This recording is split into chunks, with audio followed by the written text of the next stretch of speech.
देखिए दोस्तों, इसमें हम लोग कुछ ऐसे टॉपिक कवर करने वाले हैं, करंट अफेयर के हो गए, फिर आपको देखिए इसमें मैंने जो आपके लिए बिहार का, फिर पॉलिटी, इकोनॉमिक्स और बायोलॉजी, सभी सेक्शन से मैंने कुछ क्वेश्चन ऐसे आपको उठाए हैं जो हर एक एग्जाम में आपको पूछे ही पूछे जाते हैं। जैसे जिनका कल एग्जाम है तो बिल्कुल ये नोट्स देखिए, बिल्कुल इंपॉर्टेंट है, ये देख लीजिए। इसमें कुछ 2-3 पेज मैंने आपके लिए अलग से निकाला है। ये देखिए, इसमें पहला क्वेश्चन जो है, हाल ही में 37,000 वर्ष पुराने बांस के जीवाश्म कहाँ पाए गए? अब देखिए करंट अफेयर का क्वेश्चन है, तो ये मणिपुर में पाया गया है, ठीक है, बिल्कुल ध्यान रखिएगा। हाल ही में 37,000 वर्ष पुराने बांस के जीवाश्म, ठीक है, जीवाश्म कहाँ पाए गए? तो मणिपुर, बिल्कुल ध्यान रखना है। अगला प्रश्न देखिए, कैम्ब्रिज शब्दकोश द्वारा पैरासोशल शब्द को वर्ष 2025 का शब्द जो है घोषित किया गया है, किसके द्वारा? तो ये ध्यान रखिएगा, कैम्ब्रिज शब्दकोश के द्वारा, ठीक है। कैम्ब्रिज शब्दकोश जो है, इसके द्वारा, कैम्ब्रिज डिक्शनरी के द्वारा जो है पैरासोशल को जो 2025 का शब्द घोषित किया गया। देखिए करंट अफेयर जो वार्षिकी वाला एटीरिया में भी जो है, उसमें 2024 वाला दिया है, ये भी आपको अपडेट होके आ गया है, ठीक है, तो बिल्कुल ध्यान रखिएगा। अब देखिए, अंतर्राष्ट्रीय दूरसंचार संघ द्वारा विश्व दूरसंचार विकास सम्मेलन 2025 ये कहाँ किया गया संपन्न? तो बाकू, अजरबैजान में, यह अजरबैजान के बाकू में यह संपन्न हुआ है, ठीक है। अंतर्राष्ट्रीय दूरसंचार संघ द्वारा जो विश्व दूरसंचार विकास सम्मेलन है ना, यह बाकू, अजरबैजान में संपन्न हुआ। अगला क्वेश्चन देखिए, ऑक्सफोर्ड यूनिवर्सिटी प्रेस द्वारा प्रकाशित ऑक्सफोर्ड इंग्लिश शब्दकोश द्वारा रेज रेजब्रेट शब्द जो है, रेजब्रेट शब्द को वर्ष 2025 का शब्द चुना गया। ये शब्द देखिए अपडेट हो गया है, 2025 का है ये, ठीक है, 2025 का ऑक्सफोर्ड यूनिवर्सिटी के द्वारा। 2024 वाला आप लोग पढ़े होंगे यूटेरिया में भी, अभी अपडेट नहीं हुआ है। वो बुक जब अपडेट होकर आएगी तो फिर आपको उसमें दे दिया जाएगा। ये मंथली जो मैगजीन आती है ना, उसमें आपको ये सारे दिए गए हैं। आगे देखिए, भारत की पहली स्वदेशी एंटीबायोटिक का नाम, तो इसका नाम बिल्कुल ध्यान रखिएगा, नाफिथ्रोमाइसिन। क्या नाम है इसका? नाफिथ्रोमाइसिन। नाफिथ्रोमाइसिन जो है इसका नाम है, भारत की पहली स्वदेशी एंटीबायोटिक का नाम। अगला क्वेश्चन देखिए, चंद्रमा के दक्षिणी ध्रुव पर यथास्थान तापमान मापने वाला पहला उपग्रह, ये आपको चा एस टी चा एस टी आपको नाम है, ठीक है, चा एस टी, ये चंद्रयान 3 से संबंधित है, ठीक है। चंद्रमा के दक्षिणी ध्रुव पर यथास्थान तापमान मापने वाला यह उपकरण है, बिल्कुल ध्यान रखना है इस ध्रुव को, क्योंकि चंद्रयान 3 भी जो है आपको एकदम हाईलाइटेड टॉपिक है। आगे देखिए, देश का पहला पहला है, तो बिल्कुल ध्यान रखना है कि देश का पहला ग्रीस ब्रिज जो है, ग्लास ब्रिज, ये कहाँ बना है? तो तमिलनाडु में बना है, ठीक है। अगला प्रश्न देखिए, जून 2024-25 में बिहार राज्य ने आयुष्मान भारत डिजिटल मिशन कार्यान्वयन में देश में प्रथम स्थान प्राप्त किया। अब देखिए, देश में प्रथम स्थान प्राप्त किया है, वो भी बिहार प्राप्त किया है, तो बिल्कुल ध्यान रखना है कि जून 2025 में बिहार राज्य ने आयुष्मान भारत डिजिटल मिशन कार्यान्वयन में प्रथम स्थान प्राप्त किया, ठीक है। अब देखिए, भारत और श्रीलंका के मध्य बीच जो है, मध्य या बीच पुनः यात्री नौका सेवा शुरू किया गया है। तो आपसे पूछा जा सकता है कि पुनः यात्री नौका सेवा जो है, भारत और किस देश के मध्य शुरू किया गया? तो बिल्कुल ध्यान रखिएगा, श्रीलंका के मध्य, ठीक है, भारत और श्रीलंका के मध्य। अगला प्रश्न देखिए, वर्ष 2025-26 के लिए संसदीय प्राक्कलन समिति, बहुत इंपॉर्टेंट क्वेश्चन, संसदीय प्राक्कलन समिति के अध्यक्ष जो है आपको संजय जायसवाल को नियुक्त किया गया है। बीजेपी से संबंधित है ये, बीजेपी पार्टी से संजय जायसवाल, बिल्कुल ध्यान रखिएगा, संसदीय प्राक्कलन समिति 2025-26 के लिए। अब देखिए, भारत ने मालदीव के अड्डू शहर में वाणिज्य दूतावास खोलने का फैसला किया है। अगर पूछा जाए भारत ने मालदीव के किस शहर में वाणिज्य दूतावास खोलने का फैसला किया है, तो अड्डू शहर। क्या नाम है इसका? तो अड्डू शहर नाम है, अड्डू शहर। अब देखिए अगला प्रश्न, Kalinga super cup 2025 football competition का, या फुटबॉल प्रतियोगिता का आयोजन कहाँ किया गया? तो आपको गोवा में किया गया। वहीं आपको खेलो इंडिया यूथ गेम 2025 आप सभी को मालूम है कि इसका आयोजन बिहार में किया गया। अब देखिए, कुछ क्वेश्चन जो है आपको जो रेगुलर बेसिस पे पूछे ही पूछे जाते हैं आपके सभी एग्जाम में, जैसे पटकाई की पहाड़ियां, ये आपको भारत को म्यांमार से अलग करती है, तो बिल्कुल ध्यान रखिएगा इस तरह के क्वेश्चन को। पटकाई की पहाड़ियां भारत को म्यांमार से अलग करती है। इससे पहले हम लोग अभी करंट अफेयर क्वेश्चन देखिए, एकदम हाईलाइटेड टॉपिक। अब ये सब देखिए रेगुलर बेसिस से पूछे ही पूछे जाते हैं, जैसे कि बिहार में आपको क्वेश्चन रिपीट होने का जैसे ट्रेंड है, तो उसी क्रम में हम लोग इस प्रश्न को देख रहे हैं। अब देखिए, पटकाई की पहाड़ियां भारत को म्यांमार से अलग करती है। वहीं आपको, अब देखिए यहाँ पे आपको जो है मॉडर्न हिस्ट्री से संबंधित कुछ प्रश्न हैं, जैसे खरवार विद्रोह जो कि 1874-75 के बीच हुआ था, इसके नेतृत्वकर्ता की बात करती है, भागीरथ मांझी थे। वहीं आपको पटना में भवानी मंदिर क्रांतिकारी संस्था की स्थापना किसने की थी? तो भूपेंद्र नाथ दत्त ने। किसने? तो भूपेंद्र नाथ दत्त ने। अगला प्रश्न है यहाँ पे, बिहार में व्यक्तिगत सत्याग्रह के दूसरे सत्याग्रही, बहुत बार ये भी क्वेश्चन पूछा गया है, तो बिल्कुल ध्यान रखिएगा, अनुग्रह नारायण सिंह थे।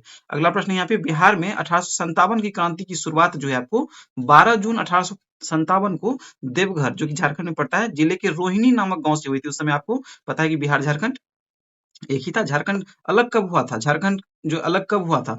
झारखंड अलग हुआ था आपको 2000 ईस्वी में, ठीक है। और डेट क्या था, ये डेट आप लोग कमेंट के माध्यम से बताएंगे, ठीक है। कमेंट के माध्यम से बताइए कि वो किस डेट में। मैं आपको ऑप्शन भी दे देता हूँ। देखिए 2000 ईस्वी में झारखंड जो बिहार से अलग हुआ था, आपको देखिए ऑप्शन दे देता हूँ आपको। डेट हो गया 15 अगस्त, 15 अगस्त 1900, सॉरी 15 अगस्त 2026, नवंबर 2000, 15 नवंबर 2000, या फिर 25 दिसंबर 2000। ये किस डेट को बिहार जो है झारखंड से अलग हुआ था, आप लोग कमेंट के माध्यम से इसका आंसर बताएंगे। चलिए अगला प्रश्न देखते हैं। यहाँ पे देखिए अगला प्रश्न जो है, यहाँ पे मैंने आप लोगों के लिए लिखा था कि केशव चंद्र सेन की प्रेरणा से पटना और गया में ब्रह्म समाज। देखिए ब्रह्म समाज बहुत ही इंपॉर्टेंट टॉपिक है। तो अब देखिए पटना में, जैसे बिहार से संबंधित है, तो केशव चंद्र सेन की प्रेरणा से पटना और गया में ब्रह्म समाज की शाखा स्थापित की गई थी, तो केशव चंद्र सेन की प्रेरणा से। अगला प्रश्न, पहला उर्दू अखबार जो है बिहार में आरा से प्रकाशित हुआ था, ठीक है। और इसका नाम क्या था, तो नूरुल अनवार था। क्या नाम था, नूरुल अनवार, बिल्कुल ध्यान रखिएगा। आगे देखिए प्रश्न जो है यहाँ पे, स्वतंत्रता संग्राम के दिनों अखबारों में सबसे पुराना जो है आपको सदा ए आम नामक अखबार था, ठीक है। अब देखिए अगला प्रश्न है, पाटलिपुत्र युवक संघ की स्थापना जो है आपको 1929 में हुई थी, और यह जो है आपको रामवृक्ष बेनीपुरी तथा अंबिका कांत सिंह के नेतृत्व में जो है इस संघ की स्थापना की गई थी। और इसके जो पहले महामंत्री जो है ना, आपको ये ज्ञान शाह को बनाया गया था। किसे, तो ज्ञान शाह, बिल्कुल ध्यान रखिएगा। ये तो रामवृक्ष बेनीपुरी और अंबिका कांत सिंह के नेतृत्व में जो ये पाटलिपुत्र युवक संघ की स्थापना की गई 1929 में, इसमें महामंत्री जो है ज्ञान शाह को बनाया गया था, बिल्कुल ध्यान रखना है। अब देखिए अक्टूबर 1921 में बिहार स्टूडेंट्स कॉन्फ्रेंस का 16वां अधिवेशन की बात करें तो ये हजारीबाग में हुआ था, ठीक है। हजारीबाग में हुआ था। कहाँ पे, हजारीबाग में। अब झारखंड में पड़ता है, तो ये हजारीबाग में हुआ था। अब देखिए अगला प्रश्न यहाँ पे, बोधिसत्व पद्म पानी की पेंटिंग स्थित है, ये आपको अजंता में स्थित है, बिल्कुल ध्यान रखना है। कहाँ स्थित है, तो अजंता में। अब देखिए अगला प्रश्न, सूरत बंदरगाह को मुगल काल में, किस काल में, तो मुगल काल के दौरान बाबुल मक्का कहा जाता था। बाबुल मक्का का अर्थ है मक्का का द्वार, ठीक है। सूरत बंदरगाह जो था उसे मुगल काल में क्या कहा जाता था, किस नाम से, तो बाबुल मक्का के नाम से जाना जाता था। अगला प्रश्न देखिए, अष्ट प्रधान मंत्री परिषद था, तो ये आपको मराठा प्रशासन में जो है यह मंत्री परिषद था। वहीं आपको देखिए अब यहाँ पे कुछ क्वेश्चन है। यहाँ पे इलेक्ट्रॉन, जैसे यहाँ पे आपको केमिस्ट्री से संबंधित, इलेक्ट्रॉन की तरंग प्रकृति की खोज किसने की थी, तो डी ब्रोगली ने की थी। देखिए मैंने आप लोगों के लिए हाईलाइट जो किया है, बिल्कुल ध्यान रखिएगा उन प्रश्नों को, बहुत ज्यादा इंपॉर्टेंट है आपको एग्जाम के लिए, ठीक है।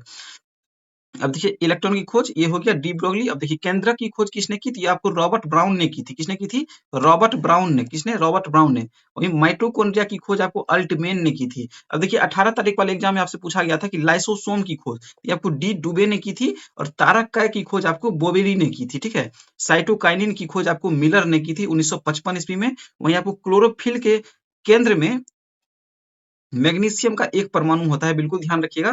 क्लोरोफिल जो होता है, क्लोरोफिल के केंद्र में जो होता है मैग्नीशियम का एक परमाणु होता है, तो ये नाम आपको याद रखना है, मैग्नीशियम का एक परमाणु होता है। अब देखिए क्लोरोफिल प्रकाश में जो है बैंगनी, नीला तथा लाल रंग को ग्रहण करता है, ठीक है। अब आपसे अगर दे दिया जाए कोई और ऑप्शन, तो बिल्कुल इसे ध्यान इस नाम को रखना है कि बैगनी नीला और देखिए यहाँ पे बैगनी नीला और लाल रंग दे दिया जाएगा, और एक कोई अलग रंग दे दिया जाएगा हरा, जैसे मान लीजिए। और पूछा जा सकता है कि क्लोरोफिल प्रकाश में किस रंग को ग्रहण नहीं करता है, तो आपको इसके लिए तीनों ये याद रहना चाहिए, बैगनी, नीला और लाल को जो है ये ग्रहण करता है। और देखिए अगला प्रश्न है, फल का निर्माण अंडाशय से होता है, ठीक है। फल का निर्माण किससे होता है, तो अंडाशय से होता है। वहीं देखिए अगला प्रश्न यहाँ पे टॉपिक है, पुष्प जो है पौधे का जनन अंग है। अगर पूछा जाए कि पौधे का जनन अंग क्या है, तो आप ऑप्शन में क्या मारेंगे, तो पुष्प मारेंगे। अगला देखिए प्रश्न, अब देखिए पॉलिटी से कुछ संबंधित प्रश्न है जो आपको पूछे जाते हैं एकदम हर एक एग्जाम में। अब जैसे देखिए भारतीय संविधान, और यहाँ पे भाग इसके ब्रैकेट में मैंने लिखा है, फिर इधर अनुच्छेद, ये सब देखिए बहुत इंपॉर्टेंट है। इसमें से टोटल जो है आपको 22 भाग है, उसमें से ये सब देखिए। जैसे नागरिकता जो है आपको, नागरिकता आपको भाग 2 में है, अनुच्छेद 5 से 11 तक इसका वर्णन है। फिर आपको मौलिक अधिकार की जो है चर्चा आपको भाग 3 में की गई है, जिसका जो है अनुच्छेद जो है 12 से 35 तक इसका जो है अनुच्छेद इसमें दिया गया है। फिर मौलिक कर्तव्य जो है 4 क में है, भाग 4 क में, और 51 क अनुच्छेद में। पंचायत का जो वर्णन है आपको भाग 9 में, भारतीय संविधान के भाग 9 में, और अनुच्छेद इसका देख लीजिए 243 क से 243 9 तक। फिर आपको निर्वाचन से संबंधित जो है इसका जो वर्णन है भारतीय संविधान के भाग 15 में अनुच्छेद 324 से 329 तक किया गया है। फिर राजभाषा जो है, राजभाषा का वर्णन भाग 17 में अनुच्छेद 343 से 351 तक किया गया है। फिर आप देखिए संविधान संशोधन, ये भाग 20 में इसकी जो है चर्चा की गई है, और इसके लिए अनुच्छेद 368 इसमें 368 में यह वर्णित है। ठीक है, अब देखिए अगला प्रश्न जो है यहाँ पे देखिए, ये सारे प्रश्न आप लोग बिल्कुल ध्यान रखिएगा, बिल्कुल ध्यान रखिएगा, ज्यादा से ज्यादा आप लोग शेयर कीजिए, जो भी आपके दोस्त साथी जो भी एग्जाम दे रहे हैं आप लोग जरूर शेयर कीजिएगा वहां तक। देखिए जो ये है, अब है कि राज्य पुनर्गठन आयोग के अध्यक्ष, बहुत बार पूछा गया क्वेश्चन है, तो बिल्कुल ध्यान रखिएगा। देखिए ये सब ऐसा क्वेश्चन है ना कि देखने से लगेगा कि एकदम से ये क्वेश्चन आ रहा है, तो स्किप करके लोग निकल जाते हैं, रिवीजन इसका लोग ज्यादा नहीं करते, क्योंकि हमेशा लगता है ये क्वेश्चन आता है, और यही सब क्वेश्चन एग्जाम में जो है आपको गलत करवाता है, और लास्ट में आपको बाद में अफसोस होता है कि मैंने इस क्वेश्चन को क्यों आखिर गलत कर दिया। तो वो रिवीजन की बस कमी है, तो इसे आप लोग, मैं इसीलिए आप लोगों के लिए या जो है कुछ टॉपिक इसमें से उठा के लाया हूँ। तो ये जो है आपको राज्य पुनर्गठन आयोग जो है, राज्य पुनर्गठन आयोग के अध्यक्ष कौन है, तो आपको फजल अली थे। ठीक है, ये राज्य पुनर्गठन आयोग के अध्यक्ष फजल अली थे। और फिर दिल्ली को राष्ट्रीय राजधानी क्षेत्र का दर्जा कब दिया गया, तो 69वां संविधान संशोधन द्वारा। ये सब टॉपिक देखिए एकदम से पूछ लिया जाता है एकदम वन लाइनर तौर पर, दिल्ली को राष्ट्रीय राजधानी क्षेत्र का दर्जा कब दिया गया, तो 69वां संविधान संशोधन द्वारा। फिर देखिए लिखित संविधान की अवधारणा आपको फ्रांस की देन है। ठीक है, हैदराबाद रियासत के प्रतिनिधि संविधान सभा में सम्मिलित नहीं हुए। अब देखिए पूछा जाएगा कि कौन सा ऐसा रियासत था जिसके जो प्रतिनिधि संविधान सभा में सम्मिलित नहीं हुए थे, तो बिल्कुल ध्यान रखिएगा हैदराबाद एक ऐसा रियासत था जिसके प्रतिनिधि आपको संविधान सभा में सम्मिलित नहीं हुए थे।